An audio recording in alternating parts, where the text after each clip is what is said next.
Y esta predicación la titulé, Digno es nuestro Dios. Así se llama el título de esta predicación. Digno es nuestro Dios. Digno significa que Él merece todo, porque Él es el dueño de todo. Nosotros no somos dueños de nada. Aún de lo que traemos y de lo que no somos dueños de nada. Él es el dueño de todo. Y vamos a comenzar en el Salmo 145. Dice en el encabezado, Salmo de alabanza de David. El rey David entendió cuál era el plan y el propósito por el cual nuestro Señor lo envió aquí a esta tierra. No solamente para amarlo sobre todas las cosas, para ser el rey de Israel y que de su descendencia naciera el Mesías. Si tú entiendes lo que Dios tiene para tu vida, Dios va a cambiar tu persona, tu familia y tu entorno. Si tú no lo entiendes, si tú no lo comprendes, si tú no le pides dirección, si tú no le pides revelación de la palabra, vas a estar caminando siempre a tientas. Necesitamos que Dios nos vaya enseñando, preparando y capacitando, porque Él tiene un plan y un propósito que cumplir en la vida de cada uno de nosotros. David no fue luego rey. Él fue un hijo que fue obediente a su padre, que él cuidaba ovejas, pero que a la vez tenía una relación y una comunión con nuestro Dios. Y que esa relación y comunión le permitían al rey David cuidar y velar de las ovejas de su padre, que cuando el león iba, lo mataba, cuando el oso iba, lo destrozaba. Y eso tiene que haber en la vida de cada uno de nosotros, como sus hijos y como cristianos. Si nosotros no vamos venciendo y peleando las batallas y vamos venciendo cada día que las pruebas vienen a nuestra vida o de tiempo en tiempo y nosotros no vamos avanzando, hay un problema. Y ese problema tú no lo vas a descifrar ni lo vas a vencer si Dios no está en tu vida. Si tú no entiendes el plan y el propósito de nuestro Señor. Dice en el Salmo 145, versículo 1. Te exaltaré, mi Dios y Rey, por siempre bendeciré tu nombre.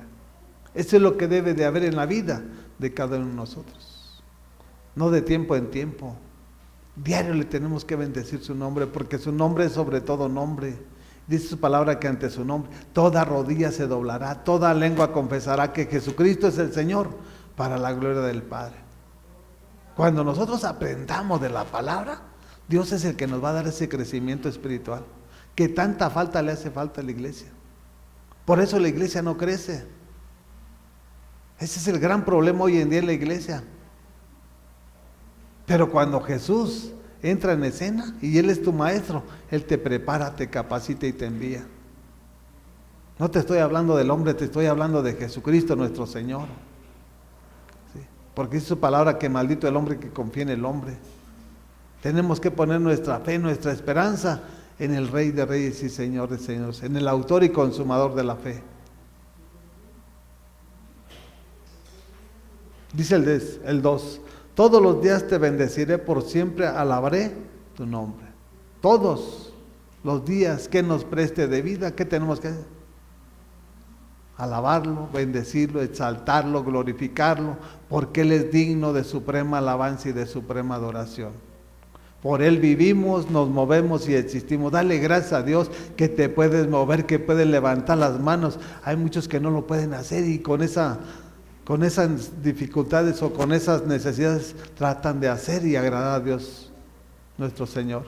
Y tú que puedes danzarle, tú que puedes levantar tus manos, tú que puedes postrarte, no lo haces. Es porque hay un problema y ese problema se llama yo. Es tu persona. Muchas veces nosotros todo lo queremos enfocar, es el diablo que te dice, no, eres tú. El peor enemigo del ser humano es su propia persona. ¿Sí? No hay más enemigo en tu vida que tu propia persona. Cuando tú decidas hacer la voluntad de Dios, Dios va a cambiar tu entorno. Todo lo queremos decir, todas potestades demoníacas, espíritus inmundos, espíritus malignos, es tu yo. El egocentrismo del ser humano. Cuando tú te despojas de todo, es porque Dios lo hizo. ¿Sí? Tú vas a hacer lo posible y nuestro Señor va a hacer todo lo imposible para que sea pleno, para que sea completa la libertad para alabarlo, para exaltarlo, para danzarlo, para glorificarlo, para obedecerlo.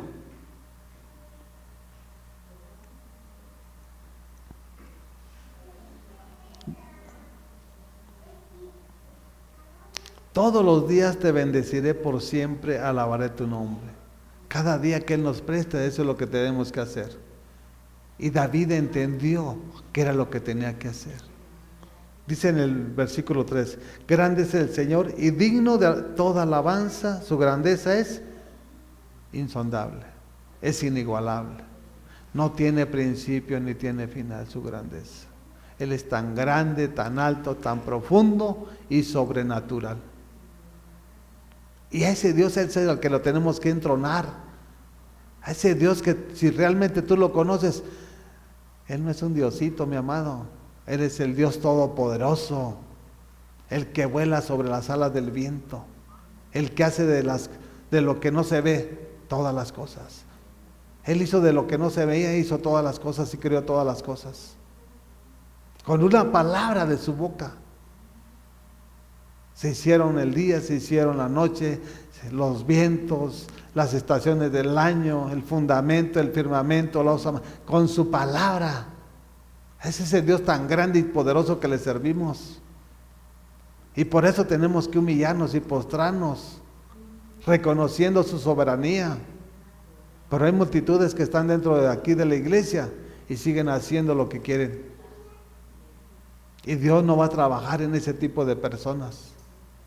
Para que Dios empiece a obrar y trabajar, a renovar y transformar tu vida, tienes que ser manso y humilde de corazón. Porque dice su palabra que Él ve de lejos al altivo. Esos egocentristas son las personas altivas que dicen, no, yo digo, yo creo, yo pienso. No, mi amado, es lo que Dios nos enseña a través de su palabra. Digno porque Él es el dueño de todo, Él merece todo, de nosotros no es nada. Por lo tanto tenemos que entender y comprender que de Él dependemos. No dependemos de la persona o del ser humano, dependemos de su bendición, que es la que enriquece y no añade tristeza con ella. Él es el que envía lo que nosotros necesitamos como sus hijos, como su iglesia, siempre y cuando hagamos lo que le es grato delante de sus ojos. Porque si hacemos lo que nosotros queremos, tarde o temprano vamos a pagar las consecuencias. Entonces tenemos que alabarlo, de mañana, de tarde, de noche. ¿Sí? ¿Por qué? Porque dice que Él habita en medio de la alabanza de su pueblo. Entonces cuando lo estamos alabando, cuando lo estamos exaltando, cuando lo estamos glorificando, Él está dentro de nosotros, está con nosotros. No dice que afuera en una orilla, dice en medio de cada uno de nosotros. ¿Sí? ¿Para qué crees que viene? Él habita, vive. Nosotros somos el templo de su Santo Espíritu. Y Él habita dentro de cada uno de nosotros, no en la orilla, en medio, dentro de nuestro cuerpo. ¿Para qué? Para restaurarnos, para regenerarnos, para sanarnos, para prepararnos, para capacitarnos y para enviarnos a arrebatarle almas a Satanás. Cada que nosotros sabemos nuestra boca, hay poder en nuestra lengua. Y eso es lo que nosotros debemos de entender como iglesia de Jesucristo nuestro Señor. La alabanza es tan poderosa, es una llave que nadie la tiene. Satanás no la tiene, nosotros la tenemos, Dios nos la dio, Dios nos la delegó. Para que a través de la alabanza Dios haga lo que tenga que hacer en tu vida. Pero si tú no entiendes la palabra, te vas a quedar ahí. No solamente en la alabanza. ¿Sí? Vamos a Primera de Reyes, capítulo 18, Primera de Reyes, capítulo 18, versículo 41. Y esto es lo que nos enseña la palabra. Dice, entonces Elías le dijo a Acab, al rey de Israel, anda a tu casa y come y bebe, porque ya se oye el ruido de un torrentoso aguacero. ¿Por qué le estaba diciendo a Elías al rey de Israel que se llamaba Acab? Que ya disfrutara porque el agua ya iba a descender sobre la nación de Israel. Porque ¿cuánto tiempo duró que no llovió cuando Elías oró? ¿Cuánto tiempo? No estoy apuntando, no quiere decir que esto no. Yo estoy preguntando, ¿cuánto tiempo duró que no llovió? Bueno, no hubo agua durante ese tiempo, porque la oración del justo es poderosa y es eficaz. Dejó de llover por 3 años. ¿Sí? La oración del justo tiene poder. Y eso es lo que tenemos que entender nosotros como iglesia. Si nosotros vivimos en justicia, si nosotros vivimos en santidad, hay poder. ¿Sí? Por eso Jesús le dijo, no salgan de Jerusalén. ¿A qué van a la calle? Si no tienen poder, quédense en sus casas. Hasta que haya descendido el Espíritu Santo. Y cuando venga, entonces sí me van a hacer testigos. ¿Sí? ¿En dónde? En Jerusalén, en Judea, en Samaria y hasta el último de la tierra. ¿Sí? Andaban buscando a Elías. ¿Sí? Porque para el rey Acab, Elías era el causante, Elías era el problema. ¿Sí? Pero un siervo de Dios nunca va a ser problema. Si realmente es siervo de Dios, siempre va a ser bendición. Siempre va a haber provisión. Pero el pecado es el que te va a traer las consecuencias de la escasez. El pecado te va a traer las consecuencias de la miseria, de la necesidad. Pero no es nuestro Señor. Dice el 42, acá se fue a comer y beber, pero Elías subió al monte del Carmelo, se inclinó hasta el suelo y puso el rostro entre las rodillas. ¿Qué era lo que hacía nuestro Señor Jesús? De madrugada y de tarde noche. Subía al monte de los olivos y veamos que todo se va alineando. Todo está dentro de un orden. Antes de que Jesús entrara en escena, Elías lo entendió y lo comprendió. Subió al monte del Carmelo. ¿Para qué? Para orar. O sea, es un tiempo de intimidad. Queremos ver que Dios nos responda, tenemos que meternos ese cuarto secreto, ese lugar que nosotros lo hemos establecido como nuestro altar para orarle a nuestro Dios, y nuestro Dios que ve en lo secreto nos lo va a recompensar en público. ¿Sí? Dijeron, mira este que andaba de drogado, o se andaba drogando y andaba todo ahí borracho, mira cómo Dios lo ha cambiado, lo ha transformado. Que vean un testimonio vivo de lo que Dios puede hacer en la vida de cada uno de nosotros. No nada más una religión, no una tradición ni una costumbre. Dice el 43, ve y mira hacia el mar, le ordenó a su criado. El criado fue y miró y dijo, no se ve nada. 7 veces le ordenó Elías que fuera a ver. 44, y la 7ª vez el criado le informó, desde el mar viene subiendo una nube, es tan pequeña como una mano. Entonces Elías le ordenó, ve y dile a Acab, enganche el carro y vete antes de que la lluvia te detenga. 7 veces se puso a orar, en un mismo tiempo, no de tiempo en tiempo. Oró y lo mandó, oró y lo mandó. A la 7ª vez fue cuando el criado le dijo, ¿sabes qué? Se ve hoy una nubecita. Y con la seguridad y la certeza del profeta Elías, le dijo, ¿sabes qué? Dile a Acab que ya la lluvia viene, que se apresure y que salga de aquí, porque a lo mejor ya no puede salir de la lluvia o del aguacero tan inmenso que se va a dejar venir. Entonces vemos que la oración tiene poder. La alabanza tiene poder. La oración tiene poder. ¿Qué era lo que estaba haciendo Pablo y Silas cuando estaban presos en Hechos de los Apóstoles? Dice la palabra que oraban y cantaban salmos.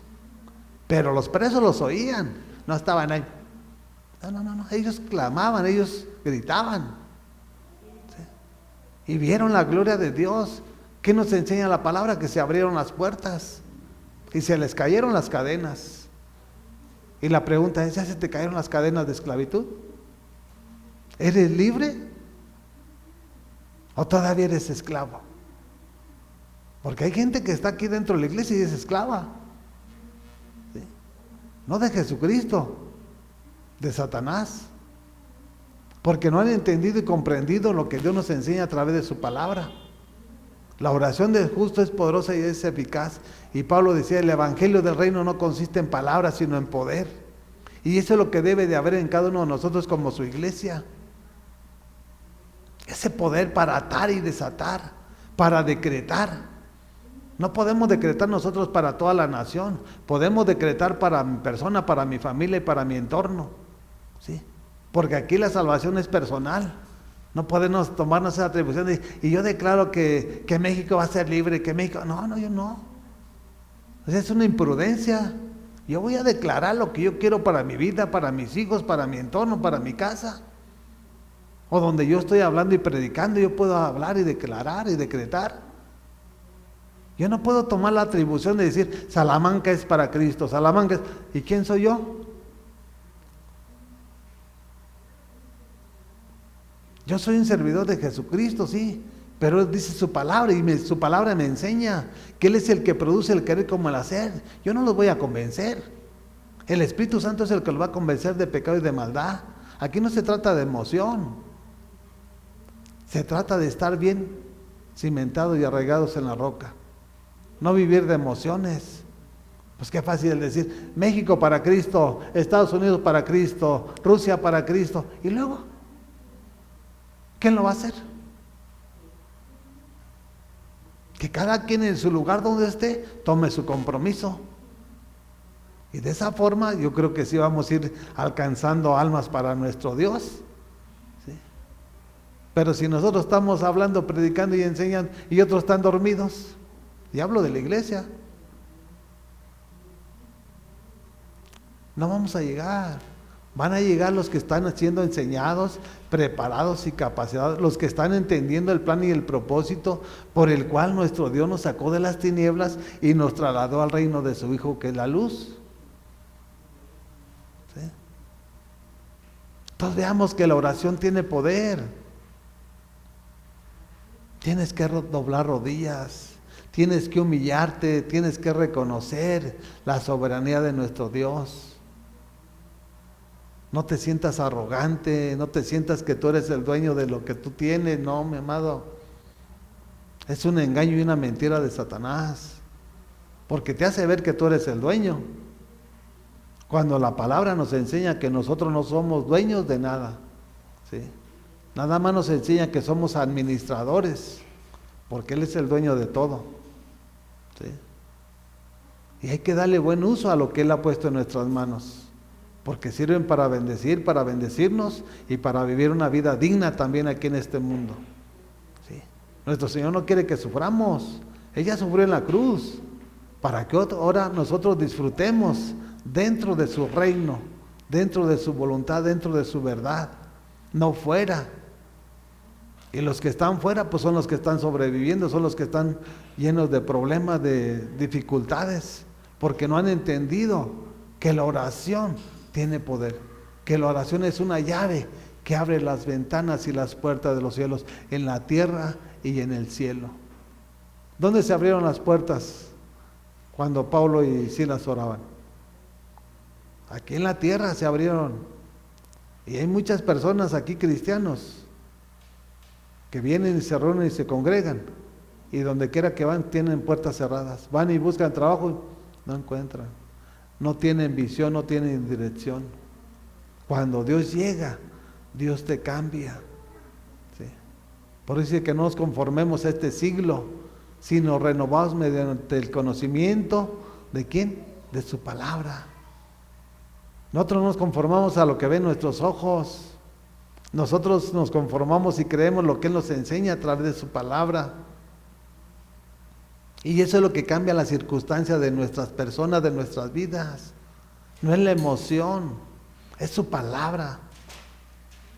Así que la oración es otra llave que abre las puertas y las ventanas de los cielos y de la tierra. Tenemos que aprender. Y Él nos enseña de qué manera debemos de ser. Vayamos a Marcos capítulo 10. ¿Qué es lo que hacía el rey David cuando llevaba en el arca del pacto?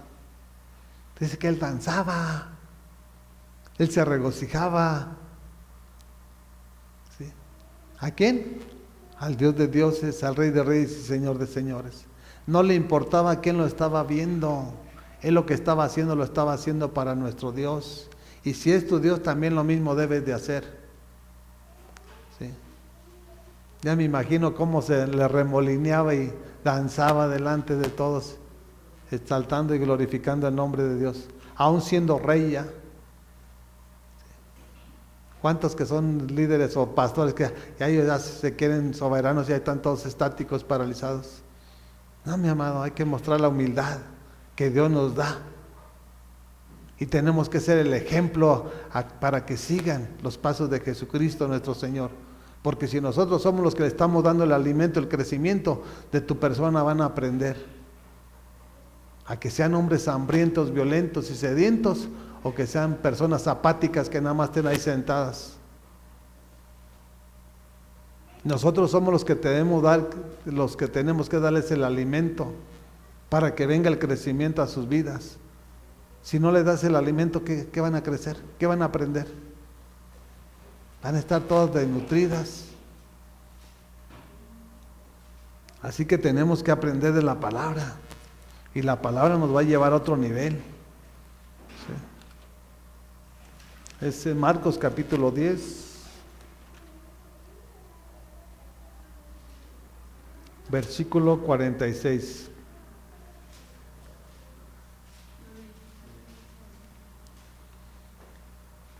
Hemos visto la alabanza, la oración, dos llaves que abren el reino de los cielos. Y vamos con otra.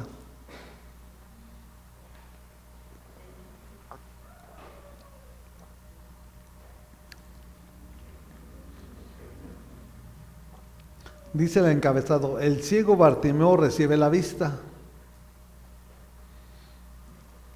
Dice: después llegaron a Jericó, más tarde salió Jesús de la ciudad, acompañado de sus discípulos y de una gran multitud. Un mendigo ciego llamado Bartimeo, el hijo de Timeo, estaba sentado junto al camino. Estaba ciego, no estaba paralítico, no miraba, estaba sentado junto al camino. ¿Sí? Dice el 47, al oír que el que venía era Jesús de Nazaret, se puso a gritar: Jesús, hijo de David, ten compasión de mí. ¿Qué es gritar? Es clamar. Si en ti hay necesidad, tienes que gritar, tienes que, como si estuvieras desesperado, como si estuvieras ahogando. Que ya no hay otra alternativa para tu vida. Que si tú no gritas es la última chance que tuvieras aquí en este mundo. Y tenemos que clamarle al Rey de Reyes y Señor de Señores. Mejor por las buenas. Y no cuando estés en esa necesidad o en esa angustia o en esa aflicción fuerte que venga a tu vida. Mejor es aprender, ver la tormenta de lejos. Y no cuando haya llegado a tu casa, porque cuando haya llegado esa tormenta a tu casa, te va a ser doblemente más difícil que salga. ¿Sí? Mejor es orar, velar sin cesar, para que nosotros veamos siempre lo que Satanás quiere que llegue a nuestras casas. ¿Sí? Porque si tú estás dormido entre los muertos, te van a llegar. Y no solamente te pueden que te aparten de Jesucristo, te van a ir matando, robando y destruyendo. ¿Sí? Por eso es importante meterse en la palabra. Tenemos que clamar, que dice en Jeremías 33:3, clama a mí y yo te responderé y te mostraré cosas extrañas y ocultas que tú no conoces. Cuando tú te humillas, cuando tú te rindes y reconoces que no es en tus fuerzas, Dios va a empezar a trabajar en tu vida. ¿Sí? Porque dice su palabra que no es con espada, ni es con ejército, mas con su Santo Espíritu. Es su Santo Espíritu el que nos da el crecimiento, es el que nos va a revelar lo porvenir. Y si tenemos esa relación y esa comunión, siempre vamos a ver todas las artimañas de Satanás antes de que lleguen a nuestra casa. Y sobre todas las cosas, Dios va a mandar un vallado angelical para que nos proteja de todas las acechanzas que quiera poner Satanás en nuestro hogar. Y de esa manera vamos a vivir una vida digna, ¿sí? Porque tenemos un Dios de paz. No tenemos un Dios que te estresa, que te inquieta, que te atemoriza, no, mi amado. Tenemos un Dios verdadero.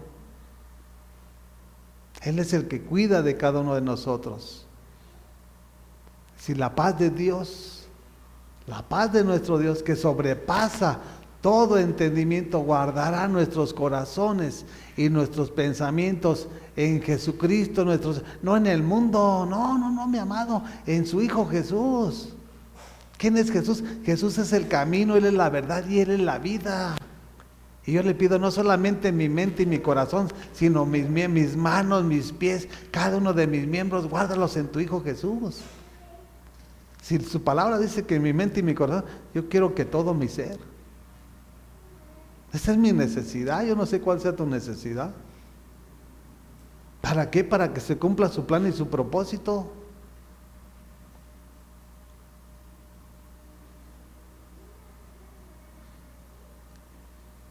Entonces, ¿qué tenemos que hacer nosotros como iglesia? Clamar.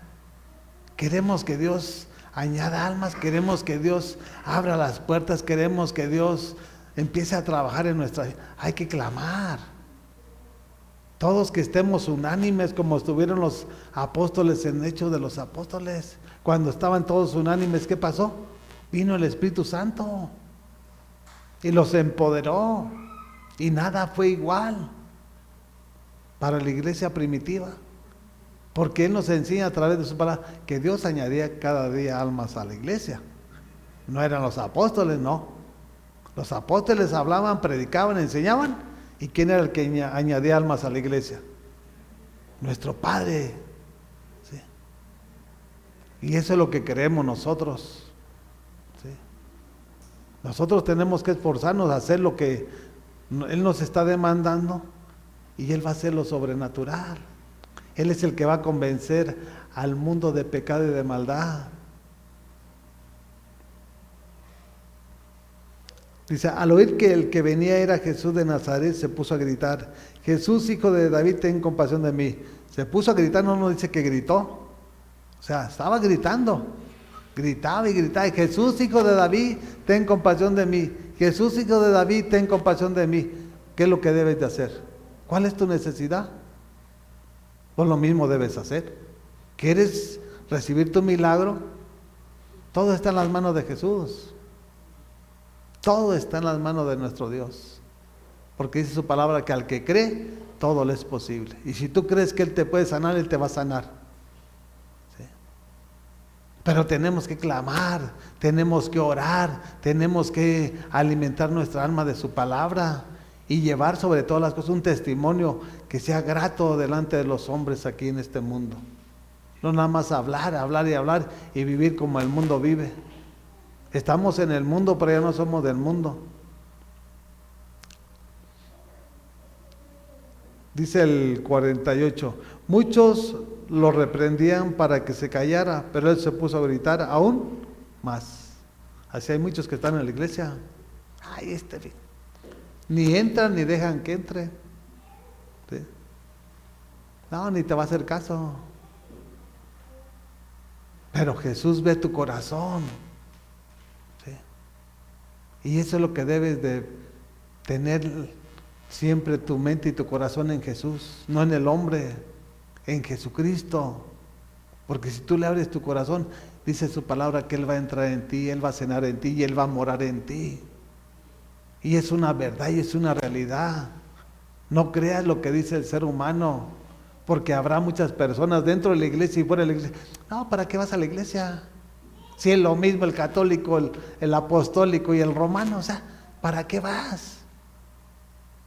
Te van a tratar de desanimar, pero el mundo no te va a dar lo que Jesús tiene preparado para tu vida. Jesús tiene preparado un milagro para tu vida. Y te estoy hablando de un milagro, de un cáncer, de un diabetes, de algo que ya no pueda la ciencia médica curar. De eso te estoy hablando. No te estoy hablando de una gripa, no. Estoy hablando de una enfermedad que el día de mañana te puede llevar a la muerte. Dios tiene el milagro preparado para tu vida. Abre tu corazón. Deja todas sus cargas en sus manos. Dice su palabra: venid a mí los que están cargados y trabajados, y yo los haré descansar. ¿Cuáles son esas cargas que estás cargando? ¿Cuáles son esos pecados que no quieres soltar? Ármate de valor. Pídele a Dios fuerza y fortaleza para que Él sea quien te dé esa fortaleza y puedas ahora sí que sacar toda esa basura que tanto daño te está haciendo a tu vida. Porque Dios no te la metió, y si Dios no te la metió, tú la tienes que sacar. Él nos enseña, ¿sí? Nosotros somos los que debemos despojarnos de todo lo que no es grato delante de los ojos. Y por eso Él nos enseña de qué manera debemos de hacerlo. Dice que Él no nos dio un espíritu de cobardía, nos dio un espíritu de amor, de poder y dominio propio. Dios nos dio el carácter. Una persona sin carácter es una persona sin decisión. Tenemos que tener carácter, ¿sí? Porque hay que aprender de la palabra. ¿Qué fue lo que hizo Jesús cuando entró al templo y que miró a todos los cambistas ahí a las mesas y vacas, chivos, quién sabe qué tantas cosas tenían? ¿A qué le suena? ¿A amor o a carácter? Nos suena a los dos. El amor por nuestro Dios, tenemos que ser celosos de nuestro Dios. Y el otro, el carácter que te da nuestro Señor, ¿sí? Entonces el amor y el carácter no van separados, ¿sí? Y cuando vemos que las cosas no están haciéndose como a nuestro Dios le agrada, tenemos que hablar y tenemos que hacer lo que tengamos que hacer. ¿Qué hizo Jesús? Les volteó las mesas de los cambistas y los agarró a chicotazos. Órale, sálganse. Porque mi casa, casa de oración es, mas vosotros la hacéis cueva de ladrones. Y así hay muchos que están dentro de la iglesia y son ladrones. Y la iglesia que está dormida no lo ve. ¿Sí? Porque cuando las cosas que entran a la iglesia se utilizan para que la obra de nuestro Dios crezca, luego es visible en todo. Es visible. Y cuando todo lo que entra para el que está hablando y predicando, también es visible. ¿Sí?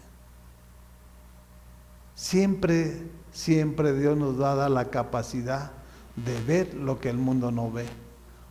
O de los que están dormidos en la iglesia no pueden ver. Nosotros podemos ver. ¿Sí? Porque Dios ha abierto nuestros ojos, porque Dios nos ha hecho libres para amarlo, para exaltarlo, para glorificarlo, para clamarle en nuestra necesidad o en tu necesidad. ¿A quién vas a ver? ¿A tu papá? ¿A tu vecino? Tu vecino no te va a liberar, tu vecino no te va a sanar. Su nombre es Jesús, Él es el doctor de doctores y dice su palabra que por su llaga nosotros fuimos curados. Clámale a Él. ¿Qué fue lo que hizo Ana, la madre de Samuel? Su padre era Elcana, o fue Elcana, y él tenía a Ana, su esposa, y tenía a Penina, que era su sierva, y con Penina ya tenía hijos, y con Ana no tenía hijos. Y cada año tenían que bajar a Jerusalén, año tras año tenían que bajar a Jerusalén, a lo que Dios estableció en su palabra. Y pasaron años sufriendo el desprecio de su esclava, porque se burlaba de ella, porque ella era estéril. Pero aconteció algo en su vida, algo que cambió su destino. Y eso algo que cambió su destino fue: Señor, si te dignares ver a tu sierva y le dieres un hijo, yo te lo consagraré desde su nacimiento. Y no le dio cualquier hijo, le dio al profeta Samuel. Y después, cuando Ana entregó al sacerdote a Samuel para empezar a ministrar en la casa de nuestro Señor, Dios le dio más hijos. Porque así es nuestro Señor. Cuando nosotros le damos lo primero, Él nos va a dar después lo que nosotros necesitamos. No quieras recibir tú lo primero, porque lo primero y las primicias son de nuestro Dios. ¿Sí? Por eso tenemos que enfocarnos en la palabra, porque la palabra es la que nos va a ir llevando a otro nivel. No lo que te diga un predicador y que te esté hablando emocionalmente, no, mi amado. La palabra nos enseña de qué manera vamos a ir caminando de gloria en gloria y de victoria en victoria. ¿Sí? Esto es clamar.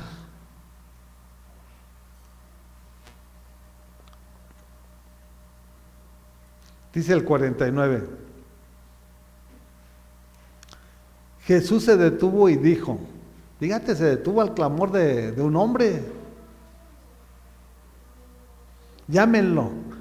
Así que llamaron al ciego. Ánimo, le dijeron, levántate, te llama. ¿Sí? ¿Se levantó o no se levantó? Él tenía necesidad. Nosotros tenemos que levantarnos de nuestro hogar para venir a recibir esa bendición. Nosotros tenemos que levantarnos para venir a su casa para recibir ese milagro. No todo nos va a llegar en nuestra casa, en nuestro confort, no. Tenemos que esforzarnos para que Él haga lo que nosotros necesitamos. Dice el 50. Fíjense lo que hizo Bartimeo. Él, arrojando la capa, dio un salto y se acercó a Jesús. ¿Sí? O sea, como si tuviera resortes, se levantó y fue en pos de Jesús. Y eso es lo que tenemos que hacer nosotros. ¿Sí? Buscar su reino y su justicia, y lo demás será dado por añadidura. Él no esperó 2 veces. Él nomás dijo, ok, vamos, y ahí estoy. Y eso es lo que nosotros debemos de entender como iglesia. Nosotros queremos todo y no hacemos nada. Como dice la palabra, como siervo inútil. No, mi amado, tenemos que ser siervos útiles en las manos de Jesucristo nuestro Señor. Dice el 51, ¿qué quieres que haga por ti? Le preguntó Rabí. Quiero ver, respondió el ciego.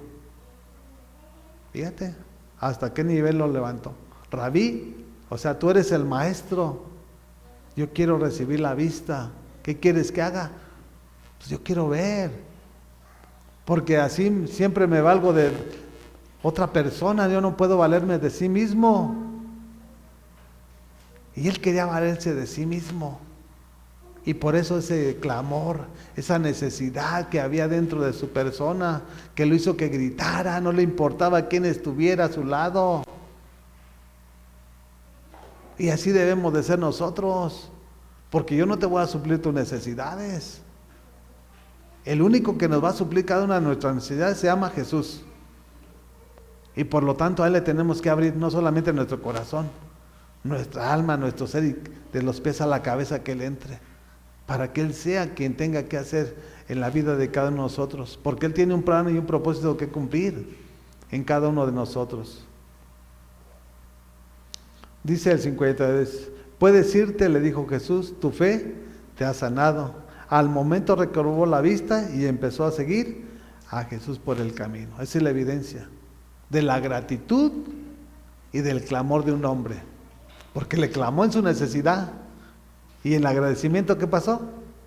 Recibió la vista y siguió a Jesús. Tomó la cruz y siguió a Jesús. Y eso es lo que nosotros debemos de hacer como iglesia. ¿Cuántos multitudes que han estado en la iglesia o están en la iglesia, Dios ha hecho un milagro y ya no están dentro de la iglesia?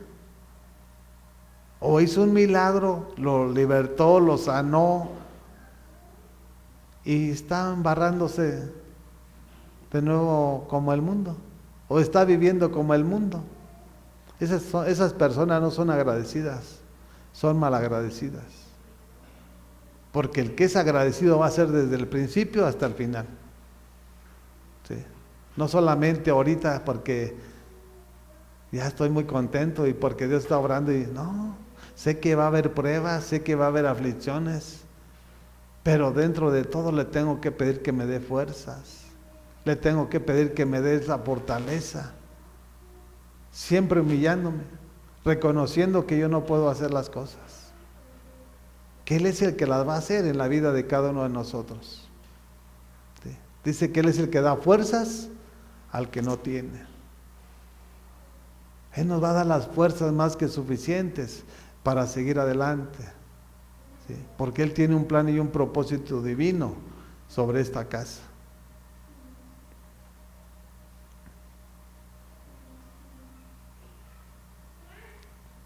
Ahora examinemos la iglesia cómo está. Si realmente hay agradecimiento, si realmente hay esa convicción, esa seguridad de que Jesús es su Rey, de que Jesús es su pastor, de que Jesús es su proveedor. No es en las fuerzas del ser humano, no es en tu empresa, no es en tu negocio, no es en tu tienda, es Jesús. Tenemos que entenderlo, que sin Él, dice su palabra, nada podemos hacer. Y eso es tan simple y tan sencillo. Si Él dice que nada podemos hacer, pero con Él todo lo podemos en Jesucristo, que nos da la fuerza. Y eso es lo que nos enseña la palabra, para seguir creciendo espiritualmente. ¿Sí? Y ese es el gran problema hoy en día en la iglesia, que nada más hay cristianos al vapor. No hay crecimiento espiritual en sus vidas. Y cuando uno les habla la verdad, luego se molestan. ¿Sí? Sin disciplina no hay crecimiento. La disciplina es lo que te va a dar el carácter como cristiano. Si tú eres un cristiano sin disciplina, es más, ni cristiano eres. ¿Sí? Porque la disciplina es la que nos va dando la formación. Por eso Pablo habla de soldado, habla de atleta.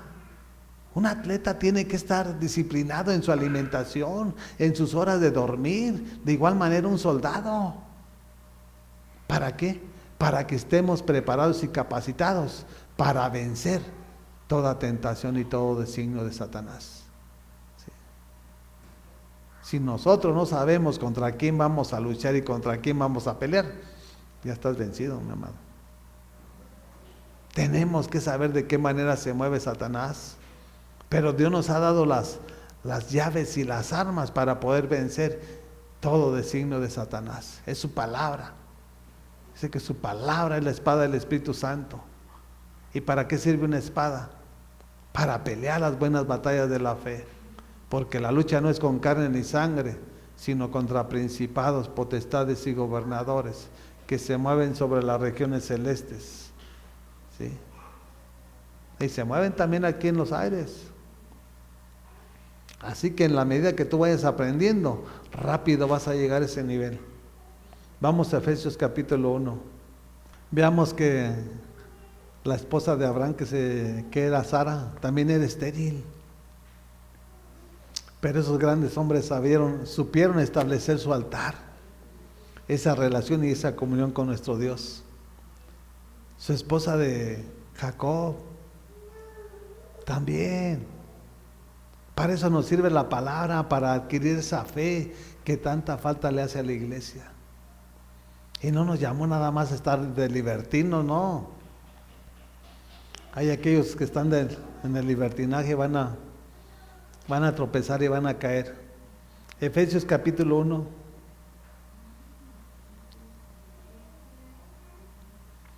versículo 4.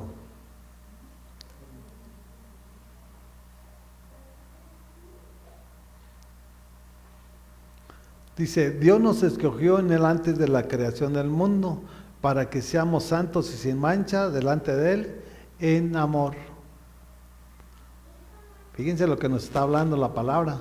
Dice Pablo, Dios nos escogió desde antes de que el mundo fuera creado, de que el mundo fuera hecho, con un propósito. ¿Para qué? Para que viviéramos sin mancha, sin arruga, delante de él en amor. ¿Quién es el amor perfecto? Dios. Con ese propósito Él nos llamó, ¿sí? O nos envió a este mundo. No lo entendimos porque no hubo quien nos lo dijeran nuestros padres, ¿sí?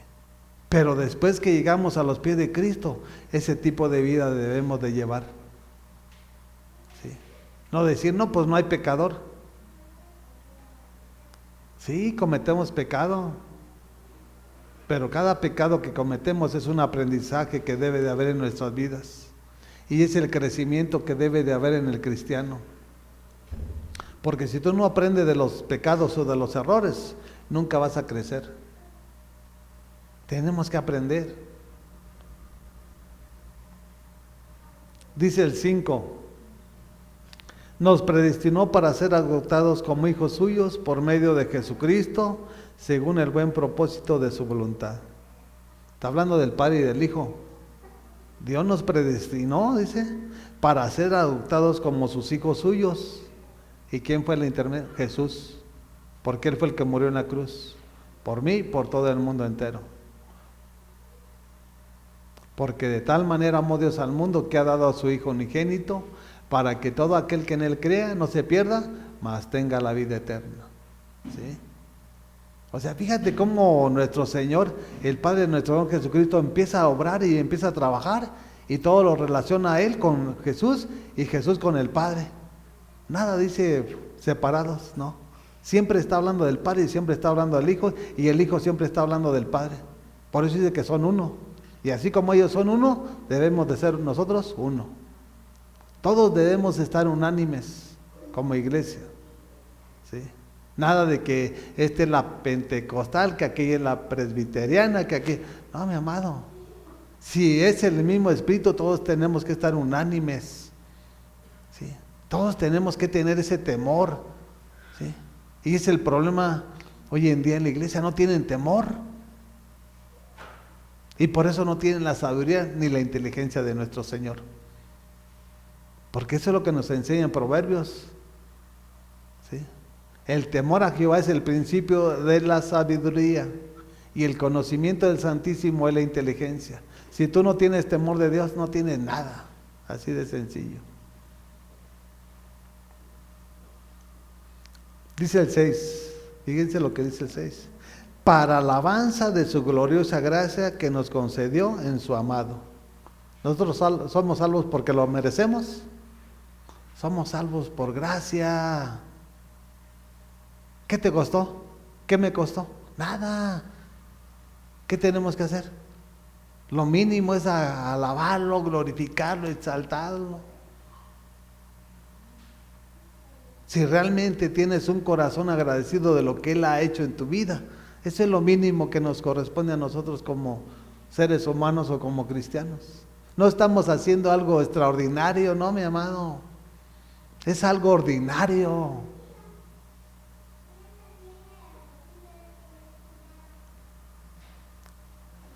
Para alabanza de su gloriosa gracia que nos concedió en su amado. ¿Quién es su amado? Jesús es su amado Hijo, ¿sí? Nos concedió la salvación por gracia, no porque la merecíamos, porque tenemos un Dios bueno que para siempre es su misericordia, y su amor es tan grande que no tiene principio ni tiene final. Ese amor todavía está en nuestro Dios, y ese amor dice que pasarán las profecías, pasarán en hablar de lenguas, pero el amor permanecerá, porque el amor es Dios mismo, mi amado. Y eso es lo que debe de haber en cada uno de nosotros, ese amor por nuestros hermanos, ese amor por nuestro prójimo, ese amor por los que están sufriendo allá en la calle. Si no, entonces, ¿qué estás haciendo? A final de cuentas le estás hablando a la iglesia y ¿qué estás haciendo en la calle? Donde se están perdiendo, donde se están matando, donde se están drogando, ¿qué estás haciendo? No estás haciendo nada relevante. Así que, mis amados, hay que prestar oído a lo que Dios nos enseña a través de su palabra. Y vamos a ir terminando en Hebreos capítulo 13, versículo 15. Y dice así la palabra de nuestro Señor.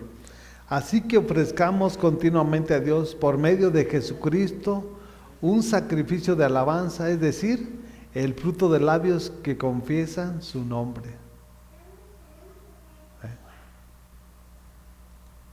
Ofrezcamos continuamente, diario, cada momento. Habla de un sacrificio, porque tenemos que esforzarnos para adorarlo, tenemos que esforzarnos para orar. Nada va a ser fácil. Por eso nuestro Dios le dijo a Josué, esfuérzate y sé valiente. Tenemos que esforzarnos para levantarnos, para orar un tiempo delante de su presencia, de leer su palabra, es el alimento para nuestra alma. Y ese es un sacrificio, porque es esfuerzo de nuestro cuerpo para agradar y honrar el nombre que es sobre todo nombre, el nombre de nuestro Dios, Padre Todopoderoso. Ese es lo mínimo que debemos de hacer nosotros. Así que ofrezcamos, no dice ofrécelo, no, todos unánimes, continuamente a Dios por medio de su Hijo. Fíjate, está hablando del Padre y está hablando del Hijo. O sea, siempre los pone a los dos. ¿Por medio de quién? De Jesucristo. Porque Jesucristo es el camino, Él es la verdad y Él es la vida, y nadie llega al Padre sino por Jesús. Por eso siempre los ponen, siempre los dos. Y son uno. Y así como ellos son uno, también nosotros debemos ser uno como iglesia universal. Porque es su palabra que nosotros somos, ¿qué? El cuerpo de la iglesia. Él es la cabeza de la iglesia, Jesús. Y nosotros somos los miembros de su cuerpo. ¿Y por qué haces lo que quieras? ¿Por qué vives como tú piensas? No va acorde a lo que Él nos enseña a través de su palabra. Y si no está acorde a lo que Él nos enseña a través de su palabra, pues eso ya no tiene relevancia. Y el día de mañana van a venir consecuencias a nuestra vida. Dice, así que ofrezcamos continuamente a Dios por medio de nuestro Señor Jesucristo un sacrificio, dice, de alabanza. Alabarlo, exaltarlo, glorificarlo. Luego dice, es decir, el fruto de los labios que confiesan su nombre. Dios nos dio la boca para decirle, Padre, tú eres el Dios digno de suprema alabanza y de suprema adoración. Que nuestras oraciones suban como ofrenda de lo fragante. El fruto de labios que confesamos el nombre que es sobre todo nombre. ¿Sí? Y ante su nombre toda rodilla se dobla, toda lengua confiesa que Jesucristo es el Señor, para la gloria del Padre, del Hijo y del Espíritu Santo. Eso es lo que debemos de hacer nosotros. Si realmente nosotros entendemos que Él está en nosotros, nosotros debemos de hacer lo que nos enseña a través de su palabra, y vamos a ver la gloria de nuestro Rey. ¿Sí? Porque cuando la gloria de Dios desciende, el pueblo de Israel se quedaba paralizado. Porque era de tiempo en tiempo, cuando en el Antiguo Testamento, cuando la gloria de Dios descendía, el pueblo se quedaba ahí. Es más, ni el sacerdocio tenía que entrar ahí, ¿sí? A ministrar la palabra. Y eso es lo que entendemos y debemos de comprender, que cuando la gloria de Dios llega a nuestra vida, Él va a cambiar nuestro entorno. Él va a abrir las puertas que tenga que abrir. Él nos va a proteger de lo que nos tenga que proteger. ¿Sí? Porque Él tiene un propósito y siempre va a ser eso. ¿Sí? El propósito divino de nuestro Dios. No es tu propósito, no son tus anhelos, es el propósito de nuestro Dios. Dice el 16. Escuchen lo que dice la palabra, dice: No se olviden de hacer el bien y de compartir con otros lo que tienen, porque esos son los sacrificios que agradan a Dios. De compartir el alimento, de compartir nuestro hogar, de compartir lo que Dios ha puesto en nuestras manos, porque esos son los sacrificios que ¿qué? Que agradan a nuestro Dios. ¿Qué estás haciendo tú como iglesia? Es el momento de examinarnos. ¿Sí? Nos sacrificamos, pero vale la pena. Que podamos rescatar almas del mismo infierno y llevarlos a los pies de Jesucristo. Y eso es lo glorioso y maravilloso que el mundo no puede entender y comprender. ¿Sí? Aunque hablen lo que hablen y digan lo que digan, Dios tiene el control de todas las cosas. ¿Sí? Dice, no se olviden, le está hablando a la iglesia, no te olvides de aquel que está en el mundo, acuérdate de dónde te sacó también nuestro Señor, dónde andabas, cómo estabas, cómo te encontrabas, no te olvides, no te olvides. ¿Sí? Así como estabas sufriendo, también ahorita hay mucha gente que está sufriendo. Así como tú estabas enfermo, hay mucha gente que también está enferma. No te olvides, dice nuestro Señor. No te olvides. ¿Sí? Si Dios hizo la obra perfecta en tu vida, ahora tú ser un buen siervo fiel y ve y háblales y predícales y despójate de un alimento, despójate de unos tenis, despójate de una ropa para que bendigas a tu hermano, a tu prójimo, para que Dios toque su corazón.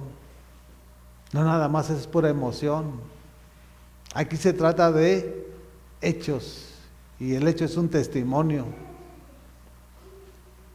No se olviden de hacer el bien, dice, porque nosotros tenemos que hacer lo bueno, lo agradable y lo perfecto. Nada malo, nada. ¿Sí? ¿Sí? Dice, y de compartir con otros lo que tienen, porque esos son los sacrificios que agradan a Dios. Así que mis amados, eso es lo que hacemos. Y por eso nos sentimos contentos, nos sentimos que estamos haciendo lo que a Él le agrada. Gracias te damos, Padre, en este día, tarde, en el nombre de tu Hijo amado Jesucristo, nuestro Señor, Padre.